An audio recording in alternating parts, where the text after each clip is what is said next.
Deeggarsi qorannoon qonnaan bulaaf taasisaa jiru dhangaggaa'ummaa biyyee wal'aanuun oomishtummaan isaanii akka dabaluuf gargaaraa jira. Qorannoon qonnaa hoolotaa wal'aansi biyyeef taasisaa jiru dhangaggaa'ummaa biyyee hambisuun fayyadummaa qonnaan bultootaa dabalaa jira. Lafti kanaan dura baargamoo malee oomisha biraatiif hin taane kunuunsi ergi taasifamee fi bu'aa olaanaa argamsiisuun qonnaan bulaan irraa fayyadamaa ta'aa jira. Lafti kun akkuma beekamu umurii kiyyaanaan baargamoo irratti arge sirna Haayile Sillaasee keessa baargamoo dhaabbate. Qotameen beeku barana gibirinaa mirimirii hoolotaa kanatu qorannoo biyyee asii fudhate lafti isaa du'aa ta'uu arge nooraa kan jedhamu madaabaraa wajjiniin kan oomishame erga qorannoo fudhateen booda uummata kanaa fide hektaara 10 fi tuqaa wayii qamadii sanyii fooyya'aa qamadii danda'a jedhamu kennanii baargamoon asirraa kan humna fixate.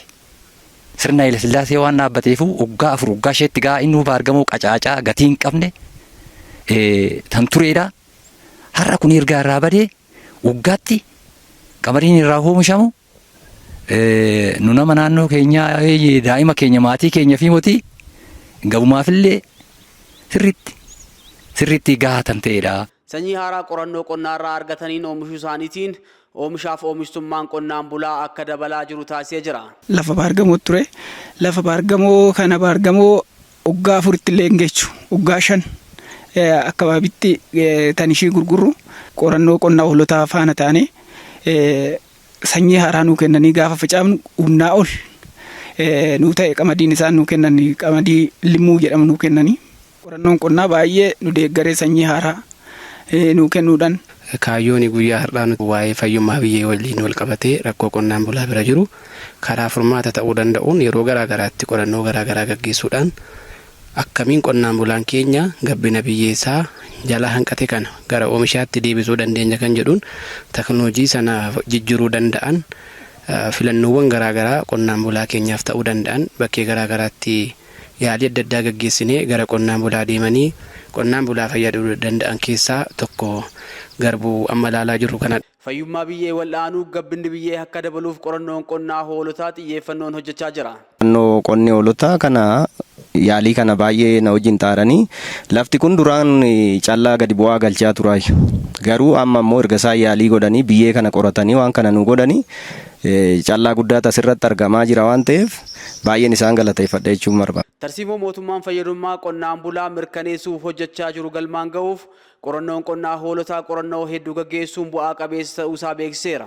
Giddu galeessa kana jalatti qorannoowwan 401 gaggeessina waggaa kana kan gaggeessaa jiru. Kana keessatti qorannoowwan biyyoof bishaanii dhangaggaa'ummaa biyyee wajjin wal qabatee horii aannanii irratti fayyaa horii nyaata horii irratti kuduraaf muduraa irratti dinnicha irratti waan adda addaa midhaan hundumarrattu teeknooloojiiwwan ba'an qotee bulaa biratti barsiifna. Jireenyi isaanii akka fooyya'u tarsiimoo mootummaan nu kaa'e irraa kaanee hojii hojjechaa jirra. Horii aannaniitis raabsinaa indaaqoo adda addaati. Dhangaggaa'ummaan biyyoo rakkoo cimaa biyya kanaati.